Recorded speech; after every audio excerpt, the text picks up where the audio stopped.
ও এরকম রাস্তা, তার মধ্যে পাশ থেকে গেছে তিস্তা, গাড়ি চালানোর মজাটাই আলাদা।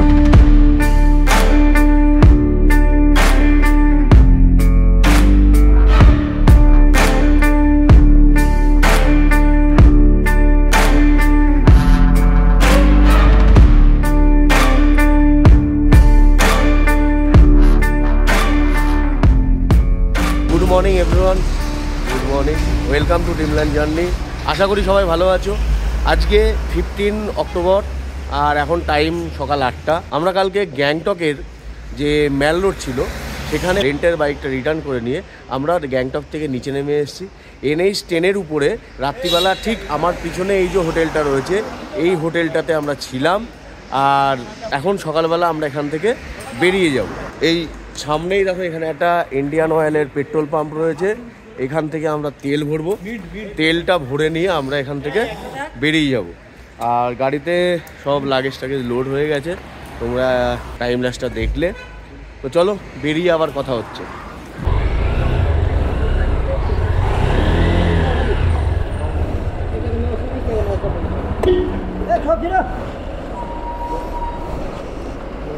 ফুল ট্যাঙ্কি, ফুল ট্যাঙ্কি।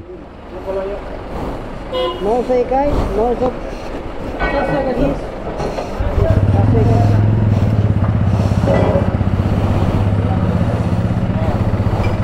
गाड़ी है तो अगर यो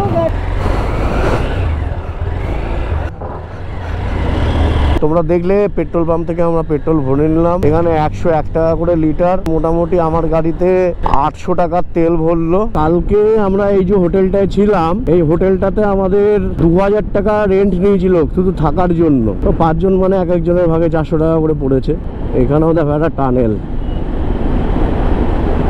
খুব বড় নয়, ছোটখাটো। আর খাওয়া দাওয়া বলতে কালকে আমরা যেটা খেয়েছিলাম সেটা হচ্ছে আলুর পরোটা, 2টো করে আলুর পরোটা খেয়েছিলাম এক একজন। তো 100 টাকা করে ছিল আলুর পরোটা গুলো, ওর সাথে দই আর চাটনি দিয়ে দিয়েছিল। 2টো করে আলুর পরোটা খেয়ে একদম পেট পুরো ভর্তি হয়ে গেছিল। গ্যাংটকের নেমে আসার পরে এখানে হোটেলের রেন্ট নিয়ে আমাদের মোটামুটি প্রায় 7টা সাড়ে 7টায় বেজে গেছিলো। তো তখন এসে আর ভিডিও করার ইচ্ছা হয়নি, খুব জোর খিদে পেয়েছিল। আর এদেরকে অর্ডার দিয়ে খাবার দিতে দিতে আরও টাইম লাগিয়ে দিয়েছিল, তো সেই কারণের জন্য আর ভিডিও কিছু বানায়নি আর কি। তো যাই হোক, চলো। আমার পাশ থেকে এই যে নদীটা যাচ্ছে, এই নদীটা হচ্ছে রানীখোলা নদী। এটা গ্যাংটকের ওই সাইড দিয়ে উপর দিয়ে এসে এটা সামনে গিয়ে তিস্তার সাথে মিশবে। আর আজকে কিন্তু আমরা অনেকটা রাস্তা তিস্তার পাশ দিয়ে যাব, মানে তিস্তাকে আমাদের সাইডে রেখে দিয়ে আমরা যাব অনেকটা রাস্তা। এই সাইডের ভিউটা দেখো কি সুন্দর।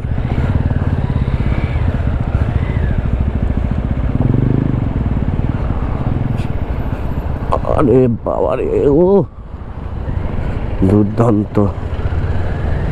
পাহাড় থেকে নিচে নামছি, মন আস্তে আস্তে খারাপ হচ্ছে, কারণ এত সুন্দর প্রকৃতি, এত সুন্দর দৃশ্য, নিচে গেলে তো আর দেখতে পাবো না। এই জন্য মনটাও আস্তে আস্তে খারাপ হচ্ছে। আর দেখো এক একটা মোড় ঘুরছি আর এখনো পাহাড় তার সৌন্দর্য দেখিয়ে যাচ্ছে, কিছু বলার নেই। আর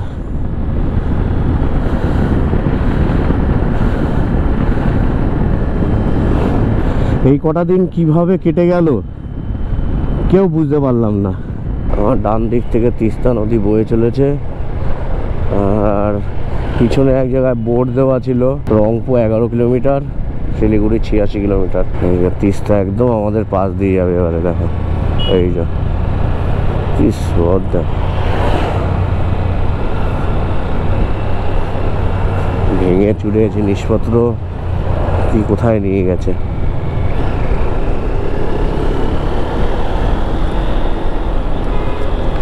এর আগের বছরে যখন ওই উপরে কোনো একটা জায়গায় মেঘ ভেঙে পড়েছিল, সেই সময় এখান দিয়ে সব জিনিসপত্র ভেঙে চুরে সব নিয়ে চলে গেছিল।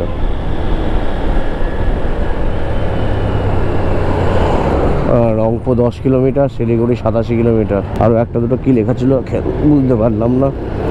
যাই হোক, চলো এগিয়ে যাই আবার বাড়ির দিকে। ও এরকম রাস্তা, তার মধ্যে পাশ থেকে গেছে তিস্তা, গাড়ি চালানোর মজাটাই আলাদা। সত্যি বলছি, এই ট্রিপটা আমাদের এত অ্যাডভেঞ্চার ট্রিপ হয়েছে, কি বলবো, এত সুন্দর ট্রিপ হয়েছে। পাইকং, রেনক সব ওদিকে চলে যাচ্ছে, শিলিগুড়ি এদিকে সোজা 76 কিলোমিটার।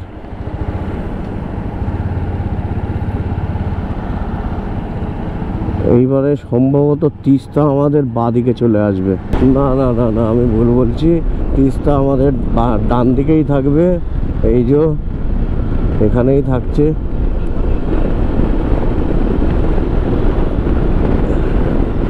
একটু পরে সামনের থেকে মাসুদ বলছে তিস্তা বাঁদিকে চলে আসবে, আসতে পারে। এইটা রংপো নদী আসছে, রংপো, এটা হচ্ছে রংপো নদী। রংপো নদী এখানে এসে তিস্তার সাথে মিশছে। এদিকে তিস্তা, ওই যে তিস্তা যাচ্ছে এদিকে, বাড়ি সাইডে রংপো এসে এখানে মিশতো তিস্তার সাথে।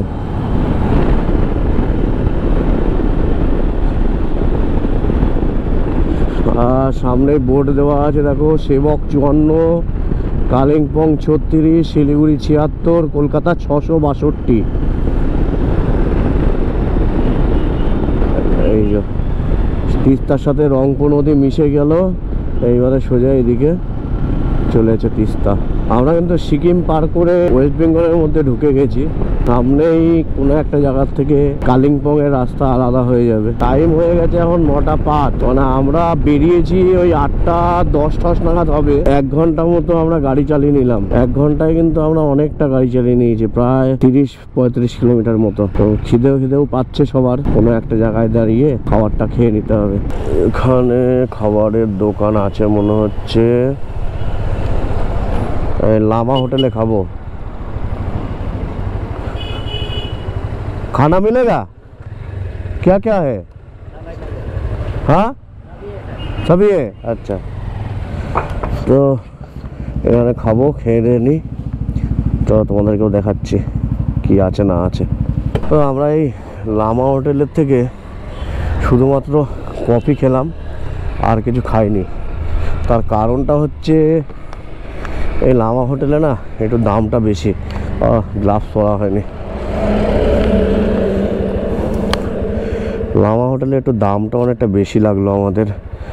আলুর পরোটা বলছে শুধু পরোটা দেবে 100 টাকা, সবজি আলাদা নিতে হবে, তার দাম আলাদা। তারপরে রুটি বলছে 4 পিস রুটি সবজি দিয়ে 90 টাকা, পুরি 3 পিস পুরি সবজি দিয়ে 90 টাকা। তো এইসব কারণের জন্য লামা হোটেল থেকে আর খেলাম না, শুধুমাত্র এখান থেকে 1 কাপ কফি খেয়েছি। কফির দামও একটু বেশি নিয়েছে, 40 টাকা নিয়েছে, তবে ঠিক আছে। বাদাম চেনে কফি খেয়েছিলাম আমরা, 30 টাকা করে নিয়েছিল, আর চা 20 টাকা করে নিয়েছিল। আর ওদের ঠিক আছে, এখানে 40 টাকা করে নিল। তো যাই হোক, খাওয়া দাওয়া কমপ্লিট হয়ে গেছে, ওই কফি। এবার আমরা বেরিয়ে পড়ছি। আমরা ভাবছি ওই সেবকের ওখানে যেদিনকে আমরা এসছিলাম, সেই দিন যেখান থেকে এসছিলাম বলতে শিলিগুড়ি থেকে ঋষিখোলায় যাচ্ছিলাম যখন, তো সেই দিন যে দোকান থেকে খেয়েছিলাম ওখান থেকেই খাবো। আর শিলিগুড়ি থেকে ঋষিখোলায় যাওয়ার ভিডিওটা যারা দেখোনি তাদেরকে বলবো ওই ভিডিওটা একবার দেখে এসো। অসাধারণ সুন্দর সিনিক বিউটি, অসাধারণ সুন্দর একটা ভিডিও তোমরা দেখতে পারবে। তো চলো আমরা সেবকের ওই দোকানটাতে যাই, ওখান থেকে কিছু খাই, খেয়ে দিয়ে তারপর আবার বেরোই। আর টাইম এখন 9:36। এখান থেকে সেবকের ডিস্টেন্স বলছে 24 কিলোমিটার। মোটামুটি আমরা ওই 24 কিলোমিটার পার করে গিয়ে সেবকের ওখানে গিয়েই খাবো। দেখো এদিকের বাড়ি ঘরদোরগুলো কোথায় রয়েছে, একদম নদীর পাড়ে, একদম নদীর পাড়ে। তো কোনোভাবে যদি নদীর জল বেড়ে যায়, কোনো একটা বিপদের কারণে যদি নদীর জল বেড়ে যায়, তাহলে ওই সমস্ত বাড়িঘরদোর থাকবে। দেখো এত পারে কেউ বাড়িঘরদোর বানায়, কি বলবে, পিছনে রঙ্গিত নদী তিস্তার সাথে এসে মিশে এইবার নিচের দিকে নেমে যাচ্ছে তিস্তা হয়ে। পিছনে এক জায়গায় দেখলাম, আমি ক্যামেরাটা অন করতে পারিনি, আসুক যেটা বলছিল যে তিস্তা আমাদের বাদিকে চলে আসবে, তো সামনেই সেই ব্রিজটা চলে এসছে। এই ব্রিজটা পার করলেই তিস্তা আমাদের বাদিকে চলে যাবে আর আমরা তিস্তার ডান দিকে চলে আসবো। এই ব্রিজটা তিস্তা ব্রিজ, এই ব্রিজটাই যে পার করছি আর সামনেই দেখো টানেল হচ্ছে। এই যে টানেলগুলো হচ্ছে, এই টানেলগুলো কিন্তু হয়ে গেলে হয়তো রাস্তায় যাওয়ার কোনো সমস্যা হবে না, কিন্তু এই যে অ্যাডভেঞ্চারটা সেইটা আর করা যাবে না। আর এই যে সিনিক বিউটি, এই সিনিক বিউটি আর দেখা যাবে না। ভিউটা দেখো খালি, তিস্তা কিভাবে বয়ে চলেছে আর সামনে এরকম পাহাড়ের দৃশ্য, অসাধারণ অসাধারণ, কোনো কথা হবে না। আমরা সেবক প্রায় চলে এসেছি, এখান থেকে করোনেশন ব্রিজ দেখা যাচ্ছে, গাছের ফাঁকা দিয়ে হালকা হালকা করোনেশন ব্রিজটা দেখা যাচ্ছে। এই করোনেশন ব্রিজ, এই ব্রিজ পার করেই সামনে সেবক কালী মন্দির আছে।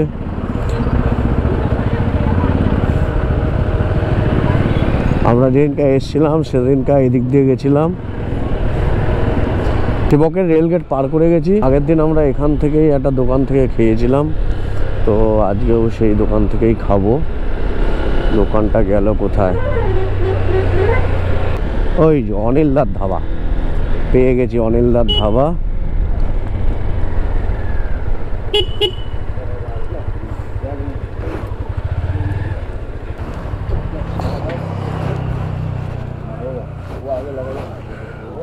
आगे लगाऊंगा या उस साइड में लगाऊं? और भी बाइक आ रहा है हम लोगों का।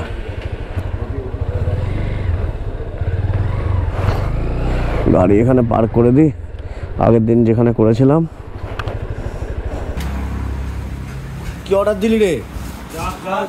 আলুর পরোটা, ওই লাচ্চা পরোটা আর ইয়ে, আচ্ছা আচ্ছা। তো লাচ্চা পরোটা আর অমলেট অর্ডার দেওয়া হয়েছে। আগের দিন খেয়েছিলাম সেম জিনিসই, আজকেও খাবো। চলো, আগের দিন যে যেখানে বসেছিল আজকেও ঠিক সেম সেখানে।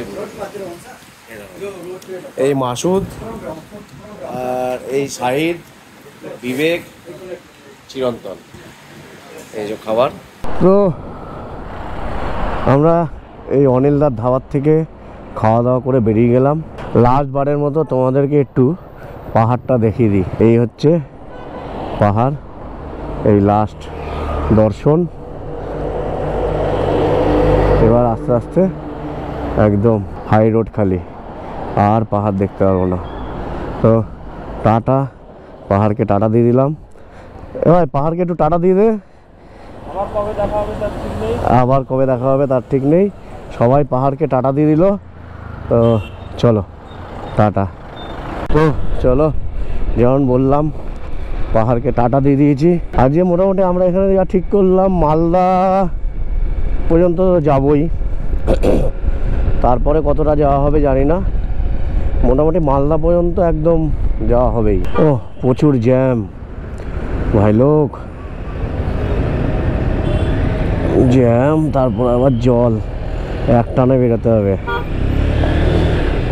এক টানে বেরোবো, না হলেই জলে পা দিতে হবে। बच गया, हम तो बच गया। আমরা চলে এসেছি দার্জিলিং মোড়। এই হচ্ছে দার্জিলিং মোড়।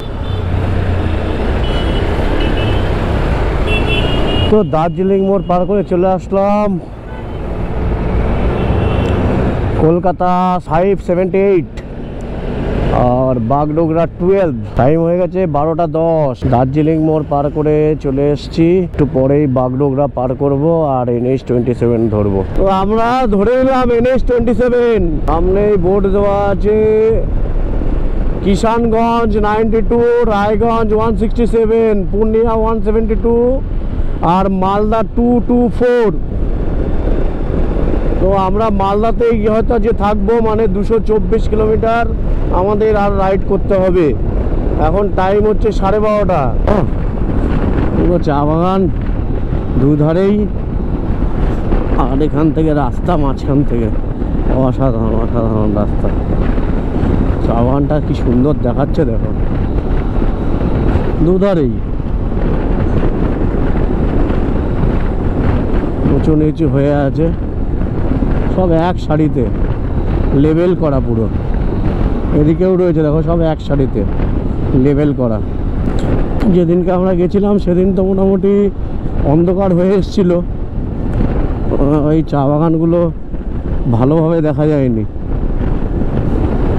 আমরা শিলিগুড়ি পার করে প্রায় ইসলামপুরের কাছাকাছি চলে এসেছি। আর আজকের আমাদের দিনের প্রথম টোল প্লাজা।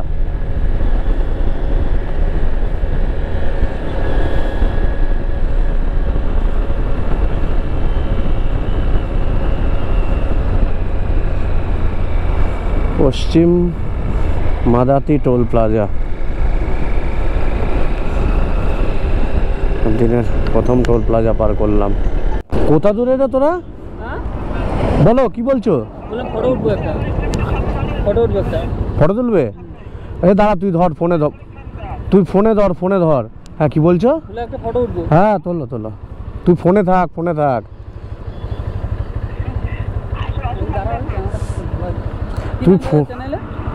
তুই ফোনে থাক, একটু দরকার আছে। হ্যাঁ কি বলছো ভাই? Dreamland journey, Dreamland journey. তোমাদের বাড়ি কোথায়?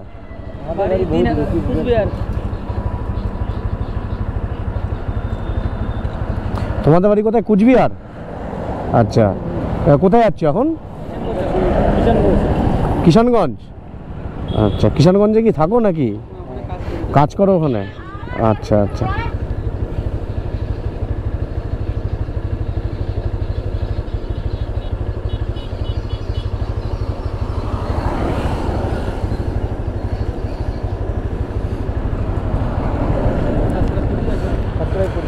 হ্যাঁ হ্যাঁ ঠিক আছে, হ্যাঁ আসো, টাটা।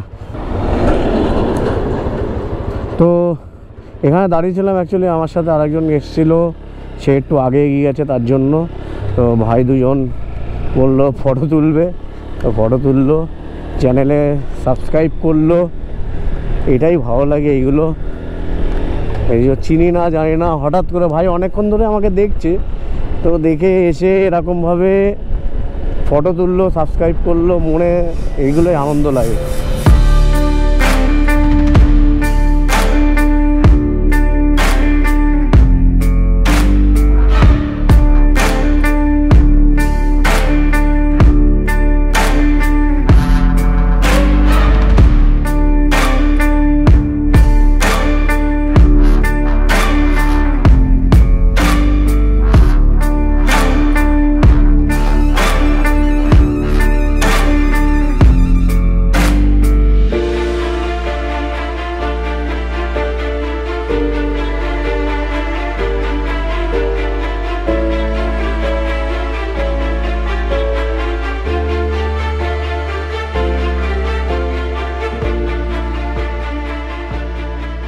চলে আসলাম আজকে আমাদের দিনে 2 number toll plaza, Suryapur toll plaza. Suryapur toll plaza আজকের দিনের আজ আমাদের 2 নম্বর টোল পার করলাম। সামনেই ডালখোলা আসছে, খুব বেশি নেই, সম্ভবত 10 কিলোমিটারের ভিতরেই ডালখোলা আসবে সামনে। ডালখোলা থেকে আমরা বাঁ দিকে ঢুকে যাব NH-12। এই যে ব্রিজটা দেখছো, এই ব্রিজটা যদি ধরা হয় তাহলে সোজা পূর্ণিয়া চলে যাচ্ছে, মানে পুরো বিহারের ভিতর দিয়ে চলে যাচ্ছে ওইদিকে। আর এখান থেকে একটা কাট আছে, এই কাট দিয়ে ভিতরে ঢুকে বাঁ হাতে টার্ন নিলে তোমার মালদা কলকাতা যা আছে, মানে NH-12 শুরু হচ্ছে এখান থেকে। আমাদের একজন চলে এসছে, মাসুদ এখানে চলে এসছে, আরও আরেকজন আছে চিরন্তন, ও এখনও পর্যন্ত আসেনি, তো ওর জন্য আমরা এখানে একটু ওয়েট করছি। বাই চান্স ও যদি ভুল করে সোজা চলে যায় আর কি, ওই কারণের জন্য এখানে দাঁড়িয়ে আমরা ওয়েট করছি ওর জন্য। তো আসলে আমরা এখান থেকে বেরিয়ে যাব। সামনের মোড়টাকেই বলছে ডালখোলা মোড়। চলো।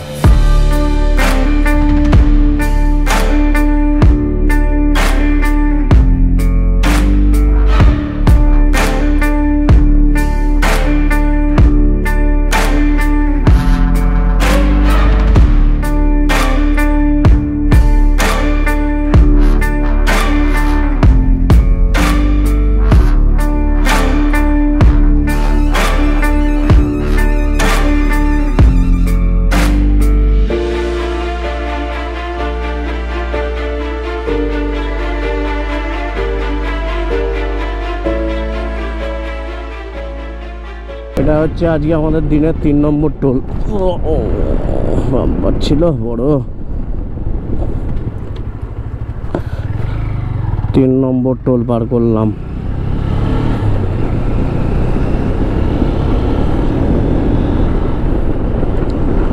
সামনেই রায়গঞ্জ বাইপাস শুরু হচ্ছে।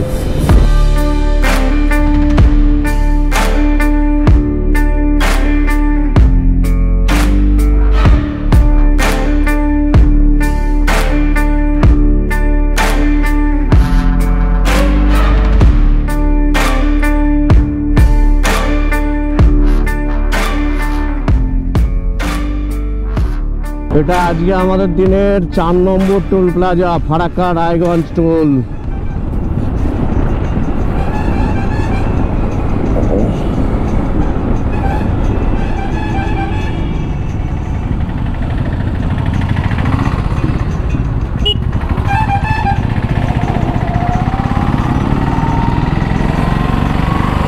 ফারাক্কা রায়গঞ্জ টোল পার করলাম। আর এখান থেকে পারদেশি ধাবা 16 কিলোমিটার। তো একেবারে পারদেশি ধাবায় গিয়ে দেখা হচ্ছে। রে বাবা, বিরাট অ্যাক্সিডেন্ট হয়েছে। লরি পুরো উল্টে আছে।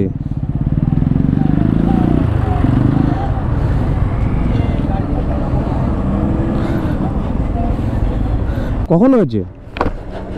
কখন হয়েছে? কখন হয়েছে? হ্যাঁ,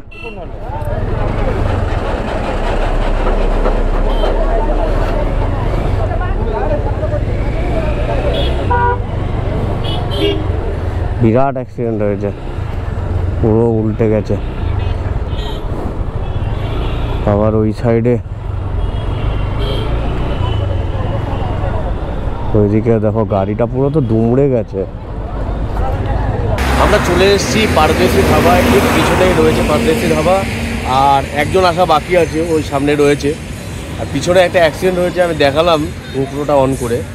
একটা বুলেরো ছিল, সাথে 407 ছিল। 407টা সম্ভবত বুলেরোটাকে মেরে একদম এই পার থেকে ওই পারে চলে গেছে।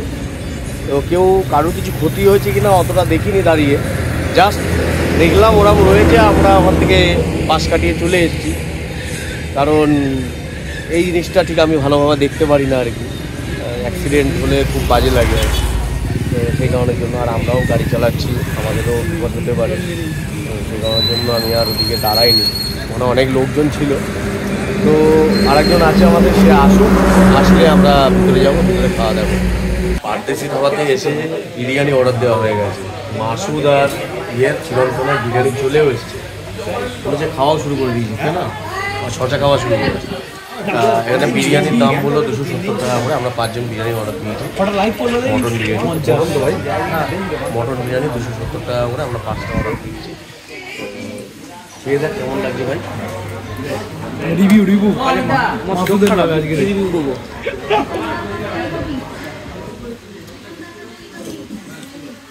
খুব খারাপ না, টেস্টটা ঠিক আছে। টেস্ট ইয়ার কেনা সিরিয়াস বল না, টেস্টটা হেভি আছে, প্রচুর সুন্দর।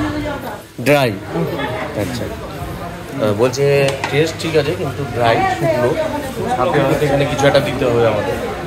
তো যাই হোক, বিরিয়ানি ফটাফট খেয়ে নে, খেয়ে দে। তো আমরা পারদেশি ধাবা থেকে বেরিয়ে গেলাম। এখানে আমরা মটন বিরিয়ানি আর চিকেন কষা নিয়েছিলাম। মটন বিরিয়ানিটা ঠিকঠাকই ছিল, কিন্তু চিকেন কষাটা ঠিক অতটা ভালো ছিল না। ভালো ছিল না বলতে চিকেন কষার টেস্টটা ঠিক ভালো ছিল না আর কি। এখানে আমাদের ওই 5 প্লেট মটন বিরিয়ানি 280 টাকা করে নিল। সাথে জল ছিল খাওয়ার, আর 3 বোতল জল ছিল, আর 2টো চিকেন কষা নেওয়া হয়েছিল। চিকেন কষাগুলো নিল হচ্ছে 300 টাকা করে। টোটালে 2000 টাকা বিল হলো, 2060 টাকা। এবার সামনে কোনো একটা জায়গায় হোটেল দেখে আমাদের থেকে যাবো আজকে, কারণ এখান থেকে আমার বাড়ি দেখাচ্ছে 313 আর ওদের বাড়ি প্রায় 420 হবে, মানে আমার বাড়ির থেকে আরও 100 কিলোমিটার দূরে ওদের বাড়ি। তো সেই হিসাবে অনেকটাই টাইম লেগে যাবে ওদের, তাই জন্য আমরা ঠিক করলাম যে এখানেই কোথাও থেকে যাব। মোটামুটি আমাদের আগের থেকেই ঠিক ছিল যে মালদা ফালদা এখানে এসে থাকবো, এই মেন রোডের উপরেই কোনো একটা হোটেল নিয়ে থেকে যাবো ভাবছি। পারদেশি দাওয়া থেকে 2 থেকে 3 কিলোমিটার আসার পরেই একদম NH-12 উপরেই এই হোটেলটা রয়েছে। এটা ওয়েস্ট বেঙ্গল গভর্নমেন্টের পথসাথী বলে। তো এই পথসাথীতেই আমরা আজকে রাত্রিটুকু কাটাবো। এইখানেই দেখো, দেখতে পাচ্ছ, বেশ ভালো, সুন্দর, খারাপ না। একটা রুমে 5 জন আমরা থাকবো, 300 টাকা করে পার হেড নিচ্ছে, 1500 টাকা। তো রাত্রির কাটানোর জন্য এর থেকে কমে আমার মনে হয় না আর কোথাও থাকা যেতে পারে। তো এখানে আমরা আজ থেকে যাচ্ছি। আর এখন সেরকম কিছু আর করার নেই, সেরকম কিছু দেখানোও নেই। তো এই সুন্দর পথসাথী এই বিল্ডিংয়ের সামনে আমি দাঁড়িয়ে আছি, গাড়ি এখানে সাইড করব, সাইড করে রুমে গিয়ে সোজা রেস্ট নেব। তো আর কিছু দেখানোর নেই, এখানেই ভিডিওটাকে আমি শেষ করে দিলাম। Tata, bye bye, good night. যারা এই পর্যন্ত ভিডিওটা দেখলে তাদেরকে বলবো তোমাদের কোথায় ভালো লাগলো, কোথায় খারাপ লাগলো, অবশ্যই আমাকে কমেন্ট করে জানিও। Tata, bye bye, good night.